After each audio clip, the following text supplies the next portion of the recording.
Chapitre 170. Vivian rougit involontairement parce que Finnick n'était qu'à quelques centimètres d'elle. En effet, c'est elle qui a insisté pour que Finnick prenne un repas avec Yasmine. Elle n'avait aucun droit d'être jalouse puisqu'elle était le cerveau derrière tout. Oh mon Dieu, c'est tellement embarrassant.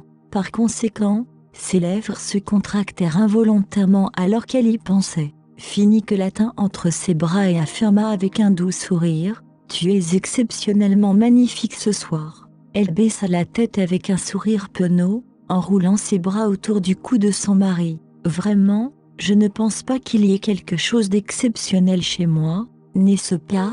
J'ai l'ensemble habituel de tenues que je porte chaque jour pour le travail. Mon maquillage n'a rien de spécial non plus. » Après y avoir réfléchi, elle éloigna ses mains et évoqua la dernière chose qu'elle avait en tête. « De quoi parles-tu ? Je ne suis pas à la hauteur de Yasmine en termes de look. C'est une femme tellement sexy et magnifique qui sait parfaitement se parer. La robe qu'elle a enfilée mettait en valeur au maximum sa silhouette plantureuse. Et alors ? Je n'ai jamais aimé les femmes ostentatoires comme Yasmine auparavant, » et rit Finnick en répondant. Il le pensait vraiment. Comparé à Yasmine, Finnick avait toujours considéré Vivian, à l'air innocent, comme beaucoup plus attirante. Jamais il n'avait apprécié la présence de ces femmes ostentatoires autour de lui. Immédiatement après avoir terminé leur conversation, il la souleva et la mena dans la salle de bain. « Où allons-nous » demanda Vivian avec les joues rougies. Doucement, Finnick répondit d'une voix rauque. « Prenons une douche ensemble. » La joue déjà rouge de Vivian rougit encore plus.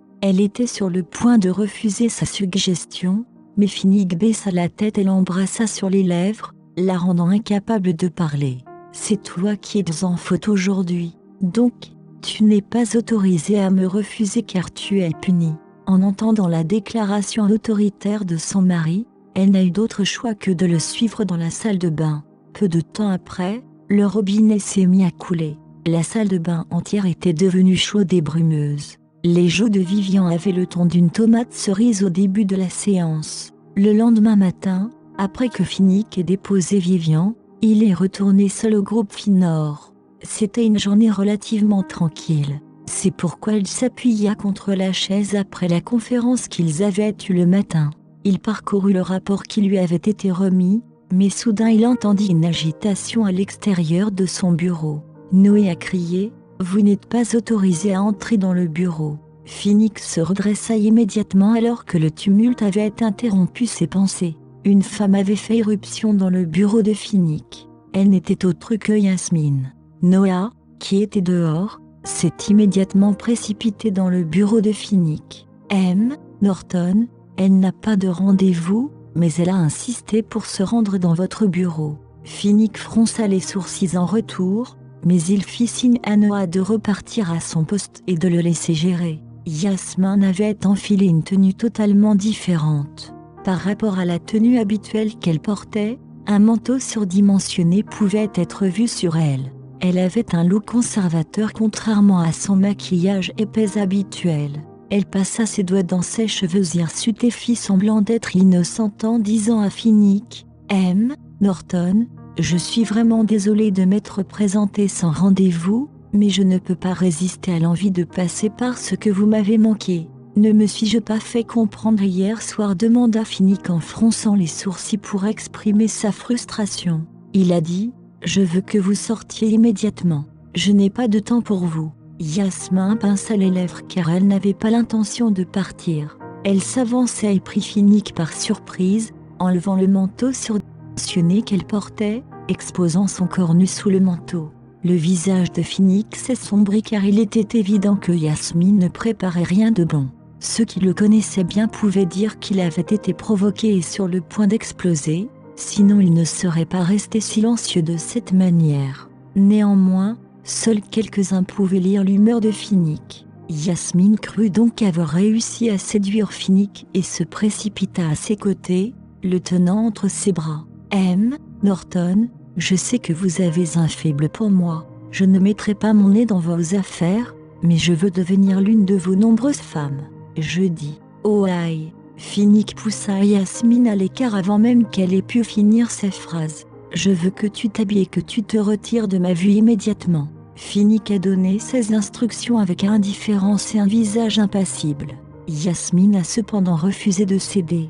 Elle s'approcha coquettement, exposant sa poitrine impeccable et plantureuse devant Finnick. « M. Norton, je suis prête à tout pour toi. S'il te plaît, prends-moi. » Le visage de Finnick se plissa d'irritation. Il était évident qu'il avait perdu son sang-froid parce que Yasmine avait dépassé ses limites. Immédiatement, il a appelé Noah et lui a dit « Envoyez immédiatement les gardes de sécurité dans mon bureau. Je veux qu'ils chassent immédiatement cette sale femme de mon bureau. » Le visage de Yasmine pâlit. Elle a pleuré alors qu'elle était sur le point de s'effondrer. « M. Norton, pourquoi, puisque vous prenez le vilain petit canard au sérieux, pourquoi ne pouvez-vous pas me prendre au sérieux aussi? Est-ce que ça veut dire que je ne suis pas à la hauteur de Vivian ?» Au moment où Finnick entendit le nom de Vivian de la part de Yasmine, il fronça les sourcils. Il demanda d'un ton sérieux « Comment avez-vous trouvé son nom? Avez-vous demandé à quelqu'un de vérifier ses antécédents ?» Chapitre 171. Qu'est-ce qu'il y a de si génial chez elle? Pourquoi dois-je enquêter sur elle? Yasmine a expliqué. J'ai croisé ses collègues hier. Ce sont eux qui m'en ont parlé. Yasmine poursuivit. Vivian a l'air simple et a un visage coquet. Je parie qu'elle a dû vous approcher pour votre argent et votre statut social. Croyez-moi, monsieur Norton, j'ai vu des tonnes de femmes comme elle. Vous ne devez pas la laisser vous tromper. Finnick lui lança un regard froid. Ne parle plus de Vivian avec ta sale bouche ou ce sera la dernière chose que tu diras. Les paroles de Finnick firent frissonner Yasmine. Elle ne s'attendait pas à ce que Vivian occupe une place aussi importante dans le cœur de Finnick. N'ayant aucun autre talent particulier que celui de pleurer, Yasmine a immédiatement ouvert les vannes. « M. Norton, j'ai seulement dit ça pour votre bien. Vous êtes le seul homme qui me respecte en tant que femme. Tous les autres veulent simplement profiter de moi. » Elle pleurait encore plus fort en parlant. Cependant, Finnick immunisé contre ses larmes car Vivian était la seule de qui il se souciait. « Je vous promets que je ne mentionnerai plus jamais Vivian. S'il vous plaît, ne soyez pas en colère contre moi, d'accord? Ne m'ignorez pas, » dit Yasmine, les larmes clouant sur son visage. À ce moment-là, la porte du bureau s'ouvrit. Noah est entré avec les gardes de sécurité et a été choqué par ce qu'ils ont vu. Même si elle était plutôt ouverte sur ce genre de choses, Yasmine restait une star et ne pouvait pas se montrer ainsi aux autres. Elle s'habilla rapidement et essuya ses larmes avant de sortir du bureau de Finnick. Son visage se tordit de haine au moment où elle quitta son bureau. « Je te déteste, Viviane. Comment oses-tu voler mon homme? Je te ferai payer pour ça. » L'ego de Yasmine avait pris un coup dur à cause de la réponse de Finnick plus tôt. Pendant ce temps, Vivian écrivait un article pour le magazine. La rédactrice en chef Leslie lui avait confié la responsabilité de cet article car elle pensait que la personne présente sur les lieux serait capable d'écrire le contenu le plus percutant. Le président de Finor et Group a un dîner aux chandelles avec la superstar Yasmine Ziyeh. Yasmine avait exprimé son adoration pour Finnick à plusieurs reprises, mais il y avait une alliance à sa main droite. Vivian avait du mal à continuer à écrire et ressentait une douleur lancinante dans la poitrine. Je suppose que ça m'affecte, après tout. En fait, elle regrettait d'avoir accepté cette mission car elle commençait à trop réfléchir et à devenir très facilement jalouse. Vivian avait mal au dos après n'avoir pas beaucoup dormi pendant quelques nuits car elle devait empêcher Finnick de se jeter sur elle. Par conséquent, elle a pensé qu'elle devrait manger quelque chose de nutritif pour le déjeuner. C'est probablement une bonne occasion de me faire un nom. Puisque j'ai déjà profité de mon mari, autant aller jusqu'au bout. Elle se ressaisit à cette pensée. Vivian était très satisfaite des photographies prises car elles montraient Finnick et Yasmine assis l'un en face de l'autre dans un environnement très romantique et élégant, ce qui l'a grandement aidé à rédiger l'article. Vivian a fait de son mieux pour s'en tenir à la vérité autant que possible tout en pimentant un peu les choses ici et là pour rendre le tout divertissant, sinon les lecteurs s'en plaindraient. Et, c'est ma chance de me venger. Désolé, Finnick. Considérez cela comme une petite punition pour m'avoir intimidé tous les soirs. Juste au moment où Vivian commençait à écrire, Son téléphone sonna tout d'un coup. Elle y jeta un coup d'œil et fronça les sourcils lorsqu'elle vit qu'il s'agissait d'un numéro inconnu. Qui cela peut-il bien être? Bonjour, ici Vivian de Glamour Magazine. Il s'est avéré que c'était Yasmine à l'autre bout du fil. Elle a demandé à Vivian de la rencontrer seule. Chapitre 172. Les deux femmes se sont retrouvées à l'Océan Café, un café très populaire fréquenté par des personnalités célèbres pour discuter affaires car il faisait assez sombre, ce qui leur offrait l'intimité requise. Yasmine avait enlevé son par-dessus et enfilé une robe coûteuse. Elle ressemblait à une femme riche avec son maquillage et ses cheveux attachés. Vivian, d'autre part, portait rarement quelque chose de fantaisie et regardait seulement Ashley montrer ses vêtements coûteux. En tant que telle, elle n'était pas du tout impressionnée par la tenue vestimentaire de Yasmine. Un serveur a vu Yasmine allumer une cigarette et était sur le point de l'arrêter, mais il a retenu sa langue lorsqu'il a réalisé qu'elle était une superstar. Il a fallu à Vivian toute la patience nécessaire pour maîtriser sa colère lorsque Yasmine lui a soufflé une gorgée de fumée au visage. « Vivian, n'est-ce pas? Je crois que c'est la deuxième fois que nous nous rencontrons. Mais je ne vous ai pas invité ici pour devenir amie avec toi. Au contraire, tu es actuellement ma rivale amoureuse. » Vivian pouvait dire qu'elle était là pour lui déclarer la guerre à propos de Finnick. J'écrivais un article en essayant de réunir ces deux-là il y a quelques instants, et maintenant je suis assise à la même table avec la fille dans l'article. Vivian rit en pensant à cela. Qu'est-ce qui te fait rire? Est-ce que tu me méprises? Yasmine fut surprise par sa réaction. Vivian lui répondit. Non, pas du tout. J'étais juste en train de m'évader un peu. C'est tout. Quelle femme étrange, pensa Yasmine. De toute façon, tu n'es qu'une fille ordinaire. Un centime, en fait. Pourquoi n'oublies-tu pas tes rêves irréalistes de gagner le cœur du président du groupe Finor? Tu ne mérites pas d'être avec quelqu'un comme Finnick. PFFF. C'est-elle au moins que nous sommes déjà mariés? Oh, attends, j'avais oublié qu'elle n'en savait rien. Je suppose que je ne peux pas lui reprocher ce qu'elle a dit alors. Pourtant, est-ce que je ressemble vraiment au genre de femme qui séduirait les autres? Je pensais que je m'étais toujours comportée et habillée de manière appropriée. Yasmine prit le silence de Vivian pour une démonstration de son pouvoir de maîtresse expérimentée et a poursuivi. Quelle est ta relation avec Monsieur Norton?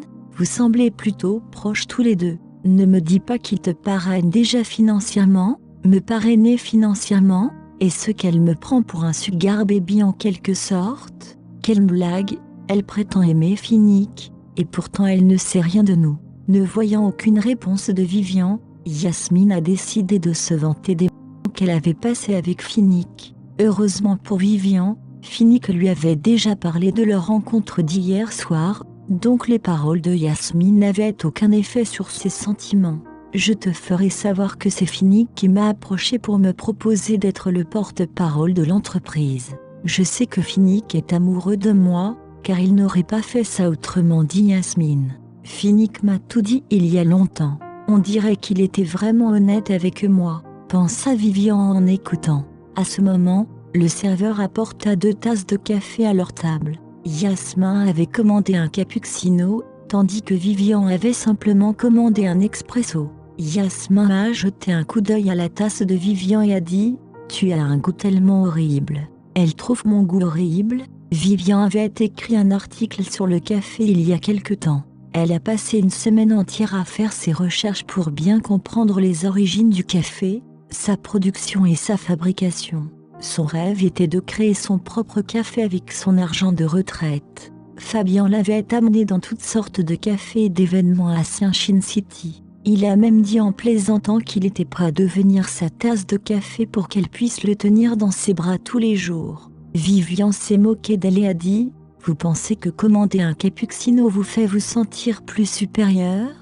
Après tout ce qui s'est passé, le couple qui avait juré d'être ensemble pour toujours avait alors chacun trouvé son propre conjoint. Chapitre 173. Vivian se ressaisit et regarda Yasmine. Je pense en avoir dit assez pour que vous compreniez que reculer est ta seule option, alors abandonne. Tu ne peux pas me battre, dit Yasmine. Elle va probablement continuer toute la journée si je ne dis rien. Contrairement à elle, J'ai beaucoup de travail. Organisez la séquence de leurs photos dans l'article. Par exemple, Vivian but une gorgée de son expresso avant de dire lentement « Vous semblez très confiante, mais je ne vois pas vraiment Monsieur Norton être si proche de vous. Pourriez-vous décrire votre relation en détail ?» Juste comme ça, la bataille pour la domination entre les deux s'est instantanément transformée en une séance d'entretien pour Vivian. Bien sûr, je n'oublierai jamais le regard de Finnick lorsqu'il m'a vu pour la première fois. C'était tellement plein de passion qu'il se serait probablement jeté sur moi si nous n'avions pas été un public. C'est le coup de foudre, compris, Yasmine a répondu sans hésiter. Même si Finnick la regardait avec admiration au début, ce n'était pas aussi passionné que ce qu'elle avait décrit. Il avait simplement le sentiment d'avoir pris une excellente décision, puisque Yasmine était effectivement la meilleure candidate pour être leur porte-parole. Il était évident que Yasmine avait interprété cette admiration pour de la passion, et Vivian ressentait le besoin de la réveiller de son rêve idiot avant que les choses n'empirent pour Finnick et elle. Est-ce ainsi ? Cependant, vous ne semblez pas si proche de Monsieur Norton, dit Vivian. Yasmine poussa un soupir délibéré et lui fit signe. Eh bien, vous savez à quel point les hommes ont une image à entretenir en public. Il est juste timide, c'est tout. Vous n'en savez rien. Vous n'avez pas été assez proche de Monsieur Norton pour partager une chambre avec lui, n'est-ce pas ? Demanda Viviane. Ces paroles ont rappelé à Yasmine l'incident survenu dans le bureau de Finnick plus tôt dans la matinée, ce qui l'a vraiment mise en colère. C'est parce que nous gardons nos distances, compris ? Quoi ? Tu penses que tu es si génial ? Tu n'es qu'une maîtresse. Bon sang, tu n'es même pas digne d'être une maîtresse. En fin de compte, la seule vraie gagnante est sa femme. Vivian s'est étouffée avec son café en entendant cela et a failli le recracher en entendant cela. Sa femme, c'est moi. Il semble qu'il y ait beaucoup de gens qui admirent, envient, détestent et même remettent en question ma position. C'est sûrement dur d'être sa femme. Je me fais tellement d'ennemis sans même le savoir. Yasmine pensait qu'elle s'était étouffée avec son café par peur et la narguait. AWW, tu as peur ? Je te préviens maintenant, tu ferais mieux de rester loin de Finnick ou je révélerai ton petit scandale et demanderai à sa femme de s'occuper de toi. Ne me blâme pas si un jour tu te retrouves déshabillé et battu à mort dans la rue. Vivian ne pouvait plus retenir son rire. Alors Yasmine m'envie vraiment ? C'est dommage qu'elle ne sache pas que Madame Norton la regarde en face en ce moment. D'après sa menace, je m'en voudrais. Quelle blague ! Le destin a certainement un mauvais sens de l'humour. Vivian en avait assez entendu de ces menaces et ne voyait aucun intérêt à poursuivre cette conversation. Bien, j'ai entendu ce que vous êtes venu dire ici. J'ai encore beaucoup de travail à faire, je vais donc prendre congé maintenant. D'ailleurs, j'ai déjà payé mon café, dit-elle en se levant. Yasmine n'était pas tout à fait satisfaite car elle n'avait pas encore écarté Vivian de son chemin. Oh, encore une chose, Vivian regarda Yasmine droit dans les yeux pendant qu'elle parlait. Une relation n'est pas quelque chose dans lequel on peut simplement se forcer. Yasmine se laissa tomber sur sa chaise. Bon sang, pourquoi Vivian ne connaît-elle pas sa place et ne recule-t-elle pas ? Vivian retourna rapidement à son bureau et continua à décrire son article en silence. Chapitre 174. Elle n'a également montré aucune pitié envers Yasmine dans son article. Je lui donne une leçon pour son propre bien. En tant que femme, nous avons toutes les deux du mal à traiter avec les gens. Même si elle a fait toutes sortes de choses pour me faire du mal, je ne m'abaisserai pas si bas pour faire de même.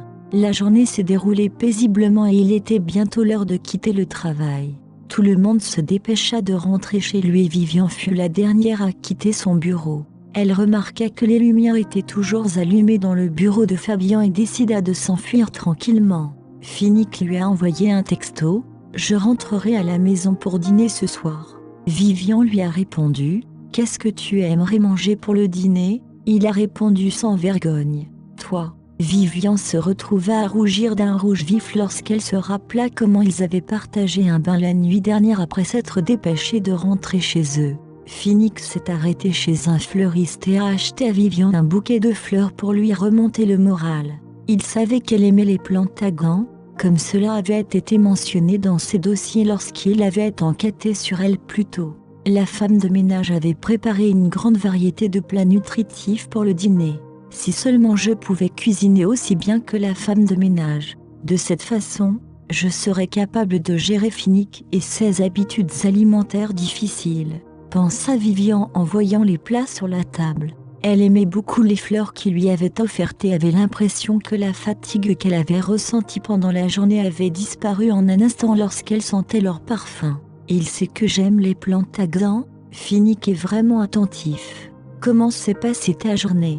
Les gens du magazine t'ont-ils posé des problèmes? Demanda Finnick en grignotant la nourriture. En entendant cela, Vivian se sentit mal à l'aise. Non, bien sûr que non. En fait, ils étaient trop occupés à me remercier après mon énorme contribution. Vivian a ajouté, cette idiote amoureuse de Yasmine, d'un autre côté, est venue me voir aujourd'hui. Finnick était mécontent d'entendre cela. Je l'ai prévenue de rester loin de Vivian, et elle est allée la voir juste après. Qu'a-t-elle dit? Il a demandé. Pas grand-chose, vraiment. Elle a juste essayé de me contrarier et de me rendre jalouse afin de soulager une partie de la haine en elle, répondit sincèrement Vivian. Finnick rit. C'est en quelque sorte à cause de toi, tu sais. Attends, Finnick. Je te ferai taper du pied de colère dès que l'article sera publié. Effectivement, le magazine contenant cet article s'est vendu comme des petits pains chauds quelques jours plus tard, et Internet en est devenu fou. Les internautes ont même félicité Yasmine sur Twitter. Bon travail. Maintenant, foncez et faites-en le vôtre. Et, je parie que ces deux-là s'y sont déjà mis. Finnick est tellement sexy. Il est à moi. Éhonté. Sarah soupira en parcourant les commentaires en ligne. Vivian, tu as vraiment réussi cette fois. Notre entreprise est devenue célèbre grâce à cet article. Une beauté et un millionnaire. Quel scoop. Je me demande si Finnick a déjà lu l'article, pensa Vivian. Pendant ce temps, Finnick avait vu l'article et en était très mécontent. La nouvelle s'est répandue dans tout le bureau et il a même reçu des appels téléphoniques de clients importants essayant d'en savoir plus. Vivian est vraiment méchante. Finnick sourit en voyant son nom sur le magazine. On dirait que je vais devoir la punir ce soir. Je ne la laisserai pas s'en tirer jusqu'à ce qu'elle me demande pardon. Il pensait aux choses qui lui feraient quand Noah a frappé à la porte et a dit qu'il avait amené Xavier Jackson. Entredit Finnick. Chapitre 175. Xavier était encore sous le choc d'avoir été ligoté par Noah. Il regarda Finnick avec confusion pendant un bon moment avant de réaliser ce qui se passait. Finnick, qu'est-ce que ça veut dire? Comment peux-tu me faire ça? Demanda Noah de me détacher immédiatement. Il cria. Xavier dormait profondément avec une femme dans ses bras plus tôt dans la matinée lorsqu'il a été soudainement traîné au sol par Noah. Xavier était sur le point de l'insulter, mais il retint sa langue lorsqu'il vit Noah faire craquer ses jointures. Il était conscient de l'habileté de Noah en matière de combat et savait qu'il valait mieux ne pas le mettre en colère. Noah a permis à Xavier de s'habiller avant de la toucher et de la mener. Il n'arrêtait pas de demander à Noah de quoi il s'agissait tout au long du chemin, mais Noah refusait simplement de répondre, à son grand désarroi. Maintenant, il était assis devant Finnick comme une sorte de prisonnier. Ils n'ont même pas pris la peine de lui donner un verre d'eau. « Qu'est-ce que tu me veux, Finnick? Tu aurais pu m'appeler » cria Xavier avec colère. Finnick avait un regard vicieux dans les yeux alors qu'il interrogeait froidement Xavier. « Xavier, dis-moi, as-tu mis la main sur une femme qui a été droguée au Century Hotel il y a 2 ans? Depuis quand Finnick s'occupe-t-il de mes affaires personnelles ?» Xavier commença à réfléchir à sa question et semblait perdu dans ses pensées. Noah lui donna un coup de pouce dans le dos et le pressa de répondre à la question de Finnick. Cela l'a sorti de ses pensées et il a répondu peu de temps après. Une femme qui a été droguée? Pas question, je ne toucherai pas quelqu'un comme ça. Avec ma richesse, il y a des tonnes de femmes qui se jettent très volontiers sur moi. Je l'admets, je suis frivole et je ne supporte pas l'alcool, mais je suis plutôt un connaisseur en matière de femmes.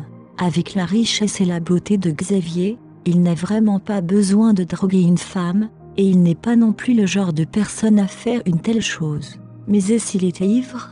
Et s'il était tellement épuisé qu'il ne savait pas ce qu'il faisait? Il aurait pu entrer dans la mauvaise pièce par erreur. Je te suggère de réfléchir à 2 fois avant de répondre à mes questions. Nous savons tous les deux que tu es un véritable monstre quand tu es ivre. Finnick a insisté. Xavier réalisa la gravité du problème lorsqu'il vit à quel point Finnick était sérieux, et Vivian était la seule personne qu'il avait jamais prise aussi au sérieux. Tu parles de Vivian ? Que s'est-il passé ? Demanda Xavier. Finnick resta silencieux car il ne savait pas quoi dire, et il ne voulait pas non plus ruiner la réputation de Vivian. En plus de ça, il ne voulait pas évoquer Fabien. Noah remarqua l'expression du visage de Finnick et répondit à la question de Xavier en son nom. Il a donné à Xavier un bref résumé de ce qui est arrivé à Vivian pendant ses études universitaires il y a 2 ans. Xavier a été choqué par ce qu'il a entendu et a beaucoup sympathisé avec elle. Qui diable aurait pu lui faire une chose aussi malade et sans cœur ? Ce salaud ferait mieux de prier pour que je ne le trouve pas ou il aura l'enfer à payer. Noah a souri et s'est excusé. J'ai enquêté sur cet incident sous les ordres de Finnick et j'ai réussi à trouver la date et le numéro de la chambre avec l'aide du personnel de l'hôtel. Ils ont trouvé un foulard avec la lettre J dessus en nettoyant la chambre le lendemain matin et me l'ont remis. Cela ressemblait vraiment à votre écharpe sur mesure, alors, eh bien, je m'excuse de vous avoir traîné ici comme ça. Après tout, vous étiez la personne la plus suspecte de la liste. Xavier hocha la tête après avoir entendu son explication. Non, c'est bien. Je comprends que tu fais simplement ton travail. Cette écharpe était en effet. Il s'arrêta tout d'un coup et lança un regard furieux à Finnick. Mon usine de foulard a été acquise par quelqu'un et a mis la clé sous la porte il y a quelque temps. Finnick pourrait-il en être le responsable ? Il est le seul capable de faire une chose pareille. Chapitre 176. Est-ce pour cela que tu as fermé mon usine de foulard ? Parce que tu pensais que je l'avais fait et que tu voulais venger Vivian ? Eh bien, autant creuser une tombe et me tuer pendant que tu y es, cria Xavier. Finnick fit signe à Noah qui détacha ensuite Xavier et lui versa un verre de whisky. Finnick est allé trop loin. D'abord, il protège Vivian, et maintenant il est devenu son détective privé. C'est un salaud tellement en mal d'amour. Ne se soucie-t-il plus de ses amis maintenant qu'il a une femme ? Je ne lui pardonnerai pas ça. Xavier le maudissait dans sa tête. Finnick avait toujours des doutes car toutes les preuves indiquaient Xavier, et il savait à quel point Xavier était un playboy. Fais de ton mieux pour te souvenir, Xavier. Écoute, je ne te tuerai pas et je ne te ferai rien, même si c'est toi qui l'as fait. Je veux juste découvrir la vérité et aider Vivian à obtenir la justice qu'elle mérite afin qu'elle puisse à nouveau être heureuse. Réfléchis bien, Xavier, réfléchis. Que s'est-il passé au Century Hotel il y a 2 ans ? Xavier but le verre de whisky et fit de son mieux pour se rappeler ce qui s'était passé. Je jure que je n'ai jamais mis la main sur Vivian, et je l'admettrais certainement si je le faisais. Quant à cette écharpe, je ne sais pas non plus comment elle s'est retrouvée là, répondit-il. Finnick n'était toujours pas convaincu et a demandé « Se pourrait-il que tu aies couché avec tant de femmes que tu l'aies simplement oublié ?» Xavier boutonna sa chemise et rangea sa tenue. « C'est impossible. Tu vois, je garde une trace de chaque femme avec qui je couche. Avec le nombre de femmes avec qui je couche, je deviendrai fou en essayant de me souvenir de toutes. Je t'assure que je n'ai jamais vu Vivian, encore moins coucher avec elle. » Xavier feuilleta son agenda et vérifia son emploi du temps d'il y a 2 ans. « Je ne suis jamais allé au Century Hotel il y a 2 ans. Regarde, cela n'est pas enregistré dans mon journal et je ne me souviens pas non plus d'y être allé. Si ce n'était pas Xavier, à qui d'autre l'écharpe pourrait-elle appartenir ?» Noah a enchaîné avec une autre question. « Et le foulard, alors ? Il a été produit par votre usine et porte l'initiale de votre nom de famille. Toi ? » Même Noah me questionne maintenant, je suppose qu'il me voit vraiment comme un suspect. C'est une injustice. C'est vrai que le foulard ressemble beaucoup au mien, mais cette lettre J ne représente pas forcément Jackson. Cela peut aussi représenter Johnson, Jordan ou même Jenkins. Finnick l'a menacé. N'essaie pas de t'en sortir, Xavier. Tu sais que je peux faire bien plus que simplement fermer ton usine, n'est-ce pas ? Si cette écharpe n'est pas la tienne, alors à qui appartient-elle, mec ? Cela faisait une éternité que je n'avais pas vu Finnick se soucier autant d'une femme. À l'époque, Finnick faisait ce qu'il voulait sans se soucier du monde. Cependant, tout a changé avec le temps, et il est même allé jusqu'à faire semblant d'être en fauteuil roulant pour cacher ses capacités. Maintenant qu'il a Vivian dans sa vie, je peux à nouveau voir un peu de vie dans ses yeux. En tant qu'ami, je dois faire ce que je peux pour l'aider. Xavier ne put s'empêcher de soupirer à cette pensée. J'ai beaucoup de foulards que j'offre chaque année à mes amis proches et à mes gros clients. Quant à l'écharpe que vous avez trouvée il y a 2 ans, j'aurai besoin d'un peu de temps pour m'en souvenir et l'examiner. Rassure-toi, Finnick, je ferai tout ce que je peux pour t'aider à aller au fond des choses. Il est rapidement sorti du bureau après avoir dit cela, craignant qu'il ne le soupçonne de mentir à nouveau. Bien sûr, il tiendrait toujours sa promesse envers Finnick et ferait de son mieux pour l'aider. Finnick réfléchit profondément en pensant à ce que Xavier avait dit. Si ce que Xavier a dit est vrai et qu'il n'a distribué les foulards qu'à ses amis proches et clients d'affaires, alors, se pourrait-il que l'un d'entre eux soit responsable de ce qui est arrivé à Vivian ? Chapitre 177. Je me demande si je connais l'un d'entre eux. Même si cet incident était un accident, j'avais quand même prévu de donner une leçon à cet homme. Ce serait gênant si c'est quelqu'un que je connais, mais je ne le laisserai pas s'en tirer pour ce qu'il a fait à Vivian. Comment ose-t-il toucher ma femme devant moi ? Il ne mérite que la mort. Finnick fronça les sourcils à cette pensée. Noah ne faisait pas non plus confiance à Xavier. Norton, vous croyez vraiment ce que Xavier a dit ? Il a demandé. Xavier et moi y sommes allés il y a longtemps, donc je le connais très bien. Il n'est pas du genre à faire quelque chose qu'il n'admet pas. Cependant, je ne suis pas sûr de son efficacité, répondit fermement Finnick. Noah hocha la tête sans dire un mot. J'espère juste qu'il pourra nous trouver quelque chose d'utile. Au moins, nous serions un pas de plus vers la découverte de la vérité. Pendant ce temps, dans la villa de la famille Norton, l'assistant de Mark, Harry, est venu rendre compte de son travail. Il a commencé son rapport par des choses insignifiantes, que Mark a toutes notées dans son journal. A-t-il autre chose que vous devez signaler ? A demandé Mark. Harry se redressa car il sentait que ce qu'il avait à dire ensuite était extrêmement important. Oui, monsieur Norton. J'ai une grande nouvelle pour vous, monsieur. Les yeux de Mark s'illuminèrent. Bien, alors vas-y. Harry poursuivit. Il y a quelques jours, j'ai appris que quelques personnes se disputaient dans le hall du Century Hotel. Il y avait une femme ivre. Mark a failli perdre son sang-froid en entendant cela. De quelle absurdité s'agit-il ? Qu'est-ce que c'est que cette grande nouvelle ? Est-ce qu'Harry essaie de se faire virer ou quelque chose du genre ? Harry remarqua l'air impatient sur son visage et dit « Calmez-vous, monsieur Norton. S'il vous plaît, laissez-moi finir. Alors dépêche-toi. » Mark ne pouvait pas supporter le temps qu'il fallait à Harry pour arriver au but de ses rapports. Maintenant, dans des circonstances normales, cela n'aurait rien d'étrange. Cependant, dans ce cas-ci, toutes les images des caméras de sécurité de cet hôtel avaient été supprimées. Mon cerveau de génie me dit que quelque chose ne va pas ici, parce que Finnick, Fabian et Vivian étaient là, dit Harry avec un petit rire. Pourquoi ne m'en as-tu pas parlé plus tôt ? A demandé Mark. Qu'as-tu trouvé d'autre ? Qui a supprimé les images ? Était-ce Finnick ? Harry hocha la tête. C'est Xka, monsieur Norton. En plus de cela, il y a quelque chose de bien plus étrange. Attendit silencieusement qu'Harry continue. Il se passe définitivement quelque chose ici. Vivian, Fabian, Finnick, les images de la caméra de sécurité. Finnick a dû essayer de cacher quelque chose en le supprimant. Un client de l'hôtel a vu quelqu'un qui ressemblait à Finnick ce soir-là, sauf qu'il n'était pas en fauteuil roulant. Cet homme marchait et courait comme n'importe quel autre homme, a déclaré Harry. Mark se leva de sa chaise, sous le choc. Quelle surprise! Il attrapa Harry par le col et cria « Tu es sûr? Est-ce vrai ?» Harry pouvait à peine respirer et avait du mal à parler. « Ce n'est que ma spéculation. Sinon, pourquoi supprimerait-il les images de la caméra de sécurité autrement ?» Il toussa et eut une respiration sifflante lorsque Mark le lâcha. Il n'aurait pas fait ça s'il n'avait rien à cacher.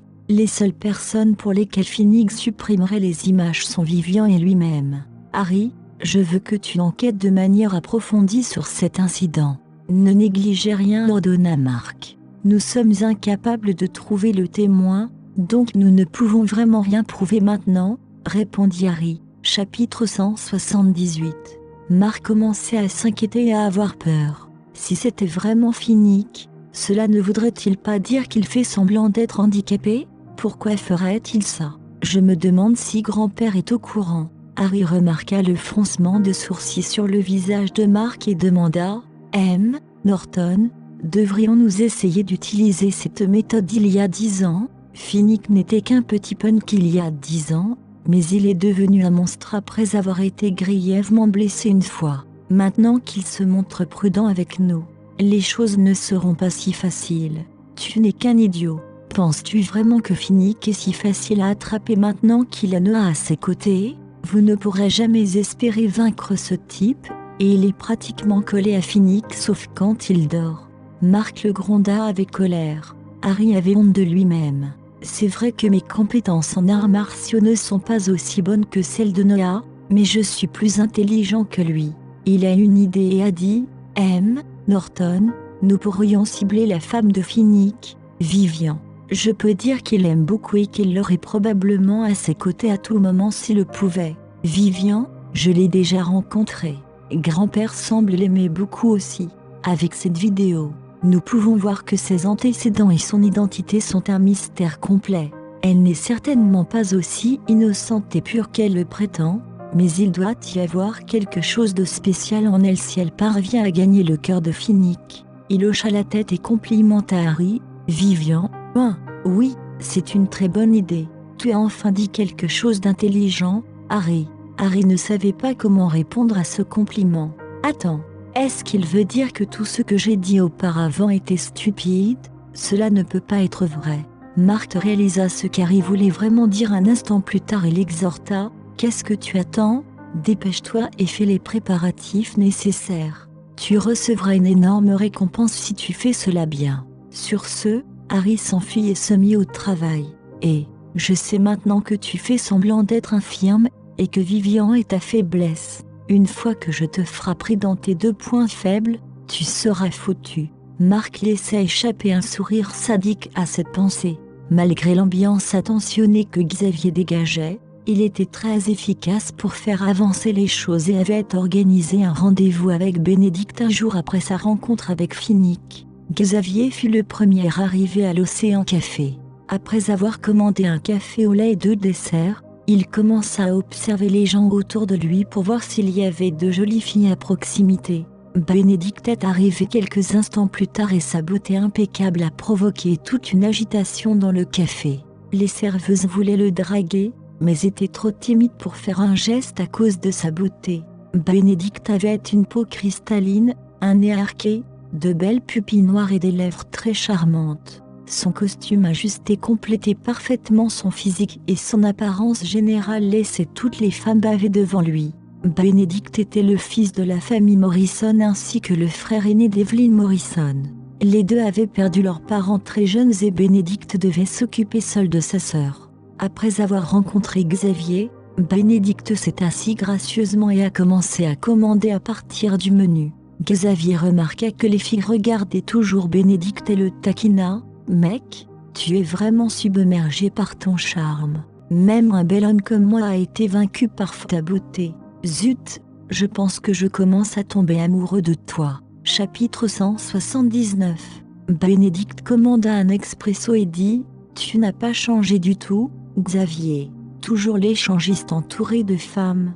Je vois. » Xavier réacquiesça. « Ah, épargne-moi les plaisanteries, mon pote. Alors, qu'est-ce que tu as besoin de moi ?» demanda Bénédicte. « Oh, quoi, un gars ne peut pas simplement rencontrer son ami. Bénédicte est certainement un homme pointu, pensa Xavier. Je te connais, Xavier. Maintenant, dis-moi ce que tu veux. » Xavier pensait qu'il ne servait plus à rien de cacher ses intentions, mais il ne voulait pas non plus confronter directement Bénédicte car il pourrait ne pas l'admettre. « Sais-tu ce qui est arrivé à mon usine de foulard il y a quelque temps ?» il a demandé. Bénédicte hocha la tête et fit un signe de la main en disant « Oui, j'ai entendu dire qu'elle avait été fermée tout d'un coup. Tu aurais dû consacrer plus d'efforts à ton usine, tu sais, c'était un véritable gaspillage de potentiel. N'est-ce pas? Quelle honte !» Xavier maudit Finnick dans sa tête. Mes foulards se vendaient très bien. Sans Finnick, je serais toujours en affaires en ce moment. Ça me fait chier rien que d'y penser. Dis, qu'est-il arrivé à cette écharpe que je t'ai offerte il y a 2 ans? Tu ne l'as pas perdue, n'est-ce pas? Demanda Xavier. Bénédicte n'était pas sûr de ce à quoi Xavier jouait, mais il pouvait dire qu'il cachait quelque chose. Je ne me souviens même pas de ce que j'ai mangé au petit déjeuner, et tu t'attends à ce que je me souvienne de ce qui s'est passé il y a 2 ans? Xavier soupira. Il savait qu'il n'avait pas d'autre choix que de lui demander directement. Tu as toujours été le plus intelligent, Bénédicte. Très bien, je vais aller droit au but avec vous. Je t'ai offert un foulard il y a 2 ans, n'est-ce pas? Bénédicte a admis avoir reçu de sa part quelques foulards. Xavier a poursuivi. Tu te souviens alors d'avoir été au Century Hotel? As-tu couché avec une femme droguée là-bas et perdu ton écharpe? Bénédicte réalisa à quel point c'était grave et dit rapidement « Attends, de quoi s'agit-il? Peux-tu au moins m'expliquer ce qui s'est passé? Quelle drogue? Quelle femme ?» Xavier ne voulait pas tout lui dire sur Vivian pour ne pas embarrasser Finnick. Réponds simplement à la question. Es-tu allé au Century Hotel il y a 2 ans? Bénédicte s'est rappelé les événements importants qui ont eu lieu il y a 2 ans et a répondu « Oui, je l'ai fait. » Xavier écarquilla les yeux en entendant cela. As-tu vu une femme droguée? Non. Cependant, j'ai vu beaucoup de femmes charmées par moi. Bénédicte a répondu. Et tu n'as couché avec aucun d'entre elles? Bénédicte lança à Xavier un regard étrange en entendant cela. Qu'est-ce qui ne va pas chez lui aujourd'hui? Allez, tu me connais. J'aime peut-être les femmes, mais je ne couche pas comme toi. Xavier était d'accord avec ce qu'il disait. Bénédicte est en effet connu pour garder ses distances avec les femmes. Étant un érudit sophistiqué qu'il est, il a toujours refusé les invitations à des fêtes et n'a jamais eu le moindre scandale. Bon sang, même Finnick est impressionné par ça. Bénédicte trouvait les questions de Xavier ennuyeuses et ne comprenait pas pourquoi il posait des questions sur de telles choses. Il avait d'autres intérêts en tête, comme Finnick par exemple. Qu'est-ce que Finnick a fait ces derniers temps? Il a demandé. Xavier a décidé que c'était également le bon moment pour changer de sujet car il ne voulait pas que Bénédicte lui pose des questions sur l'incident. Ah, ce type, il profite tellement de la vie avec sa belle épouse qu'il en oublie ses amis. Ce type est devenu un père de famille maintenant. Bénédicte fronça les sourcils, inquiet. Finnick est marié? Xavier hocha la tête. Oui, c'est son grand-père qui l'y a forcé.